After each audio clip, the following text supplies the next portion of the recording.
Hello दोस्तों, हम लोग बहुत तेज़ी से रिवीजन करेंगे। तो पहला सवाल है माइक्रोमीटर।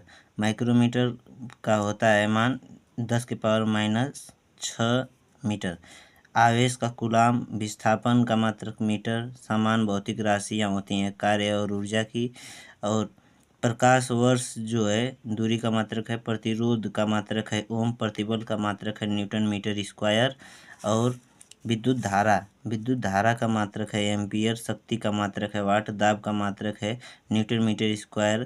पृथ्वी से सूर्य तक की दूरी को एस्ट्रोनॉमिकल यूनिट द्वारा नापा जाता है, भौगोलिक इकाई इसको बोलते हैं। बल का मात्रक है Newton metre square into kg-2। यह गुरुत्वाकर्षण नियतांक का मान है। प्रतिरोधकता जो है ओम मीटर, प्रतिरोधकता का है ओम मीटर। और इस तरह से हमने 50 इकाइयों को देखेंगे। 50 अन्य सवाल हैं, 15 तक पहुंच चुके हैं। समान इकाई होती है बल, उत्क्षेप बल। और जो मीटर प्रति सेकेंड मीटर प्रति सेकंड स्क्वायर होता है त्वरण का मात्रक होता है न्यूटन होता है बल। और वजन का मात्रक, तापमान का सही मात्रक केल्विन। सापेक्ष राशि है, सापेक्ष राशि नहीं है समय, सापेक्ष राशि नहीं है, यह है समय। इसमें समय सापेक्ष राशि नहीं है। एक एटीएम बराबर यह एटमॉस्फेरिक जो प्रेशर होता है इसको एटीएम से नापा जाता है। तो इसका मान होता है 1.01 इंटू 10⁵ पास्कल। कार्य का मात्रक होता है जूल। डेसिबल का मात्रक, डेसिबल जो है ध्वनि की प्रबलता का मात्रक है। एक एचपी जो होता है शक्ति का मात्रक होता है। समुद्री मील जो होती है नौ संचालक द्वारा संचालन में चली गई दूरी जो होती है उसको समुद्री मील कहते हैं। जो भार जो होता है, भार का मात्रक होता है न्यूटन। समवेग का मात्रक होता है किलोग्राम मीटर पर सेकेंड। और उद्योग में शक्ति का मात्रक है जो एचपी होता है। सापेक्षिक घनत्व की इकाई नहीं होती है, सापेक्षिक घनत्व की इकाई नहीं होती है, यह इम्पोर्टेंट है, इसको मार्क करेंगे, यह इम्पोर्टेंट सवाल है। और प्रदीप्ति का लक्ष्य होता है नैनोमीटर 10⁻⁹ मीटर। पारसेक दूरी का मात्रक है। कोणीय विस्थापन जो है रेडियन। और पारसेक जो है 1 पारसेक बराबर 3.26 लाइट ईयर होता है। एक पीको बराबर 10⁻⁻12 मीटर होता है। 1 जूल बराबर 1 न्यूटन इंटू 1 मीटर होता है। कैंडेला जो है ज्योतिष तीव्रता का मात्रक है। कैंडेला जो है ज्योतिष तीव्रता का मात्रक है। आवेग का मात्रक है न्यूटन पर सेकेंड। आगे देखते हैं।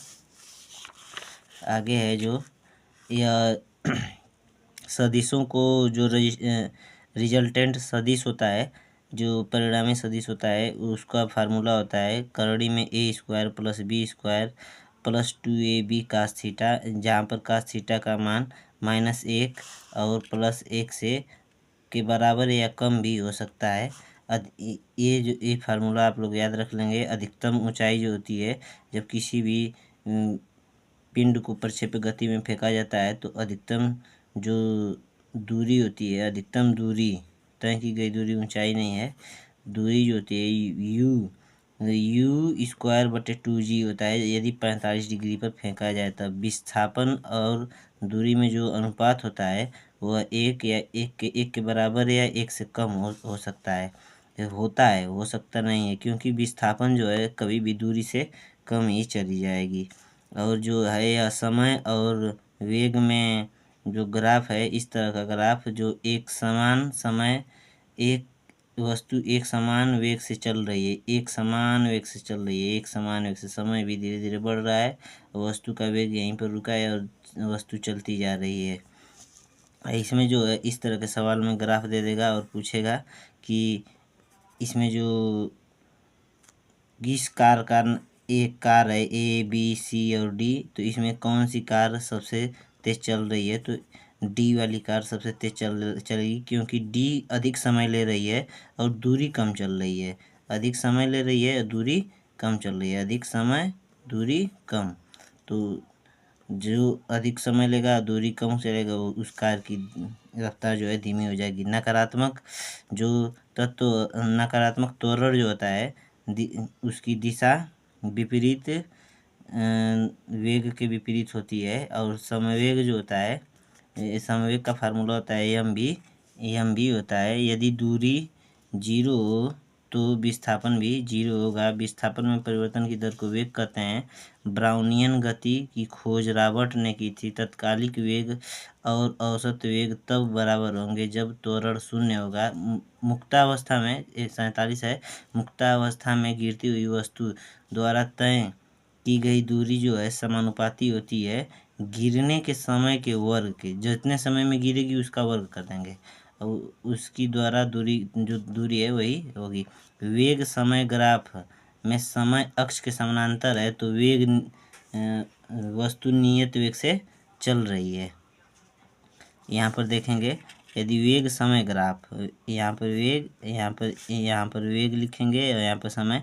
यदि वेग समय ग्राफ में वस्तु अक्ष के समानांतर चले, ऐसे समानांतर चलेगी तो अभी ऊपर दिखाए हैं कि कौन सा है, कैसे चल रही है, तो नियत वेग से चलेगी। गति का दूसरा नियम जो है विस्थापन और समय के बीच संबंध बताता है। और दूसरा समीकरण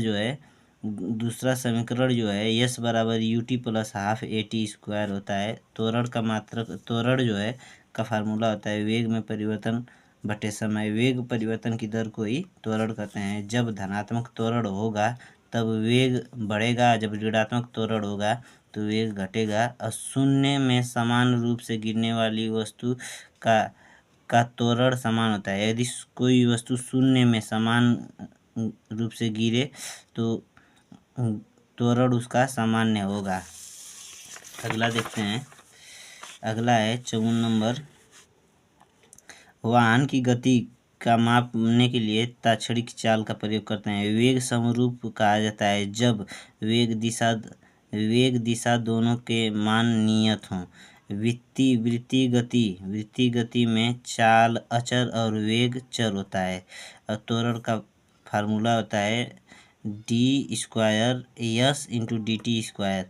यानी ये जो है यस जो है यहाँ पर दूरी और यह समय वेग, ये इसको समाकलन से अवकलन से सिद्ध करेंगे। ये जो होता है इसको तो डिफाइंड नहीं कर सकते हैं, देख रहे हैं, अगले वीडियो में बता दिया जाएगा। जब पिंड समान वेग से गतिमान हो तो त्वरण का मान शून्य होगा। जब पिंड, कोई भी पिंड है, समान वेग से गतिमान है, समान वेग से चल रहा है, इस तरह से चल रहा है, तो इसलेटर ले ही नहीं रहा है। इसलेटर त्वरण को आप इसलेटर से, जैसे गाड़ी का इसलेटर होता है, आप लोग ऐंठते जाते हैं, जब जितना ऐंठेंगे उतना तेज भागेगी। और एक बार ऐंठ कर पकड़ लिए तो रुकी रहेगी और समान वेग से चलती रहेगी, आराम से धीरे धीरे धीरे धीरे समान वेग से चलेगी। तो वही बोल रहा है कि जब पिंड समान वेग से गतिमान हो तो त्वरण का मान शून्य होगा, यानी त्वरण रुका हुआ है। गति की परिभाषा है, गति को परिभाषित किया था गैलीलियो ने। अपेक्षिकता का सिद्धांत दिया था अल्बर्ट आइंस्टाइन ने। और जो 61 नंबर सवाल है, v बराबर यू प्लस ए टी, ये फार्मूला होता है। इसमें v बराबर यू प्लस जी टी भी होता है। यस बराबर U T plus half A T square, v बराबर यू प्लस 2a यस, इस तरह से ये भी होता है। और प्रक्षेप्य गति का जो रेंज का फार्मूला होता है यू स्क्वायर बटे two theta, U square into sine 2 theta बटे जी। आर मैक्स का मान होता है यू स्क्वायर बटे जी। और हाइट होती है, हाइट का फार्मूला होता है U square into sine square theta बटे जी। टाइम का फार्मूला होता है 2u साइन थीटा बटे जी। चिमटा जो है उत्तोलक में आता है। उत्तोलक तृतीय उत्तोलक है, चिमटा तृतीय उत्तोलक है। किसी भी मशीन की दक्षता जो होती है 100% से कम होती है। उत्तोलक का सिद्धांत आर्किमिडीज ने दिया था। यांत्रिक लाभ जो है भार बटे प्रयास को बोलते हैं। प्रथम श्रेणी जो है, प्रथम श्रेणी में जो है आलम्ब बीच में होगा, सेकंड श्रेणी में भार बीच में होगा, और तृतीय श्रेणी के उत्तोलक में आयास बीच में होगा। और इनका उदाहरण है प्रथम श्रेणी का कैंची, द्वितीय का नींबू निचोड़ने की मशीन, अतिथि का चिमटा। जड़त्व किसे कहते हैं? जड़त्व जो है अवस्था में परिवर्तन का विरोध करता है। जड़त्व जो है अवस्था में परिवर्तन का विरोध करता है। जड़त्व जो है अवस्था में परिवर्तन का विरोध करता है। जड़त्व अवस्था में परिवर्तन का विरोध करता है। रॉकेट संवेग संरक्षण के सिद्धांत पर कार्य करती है। गुरुत्वाकर्षण जी का मान हेनरी कैवेंडिश ने खोजा था। न्यूटन ने ज्यामिति को खोजा था। न्यूटन ने ज्यामिति को खोजा था। अभी देखते हैं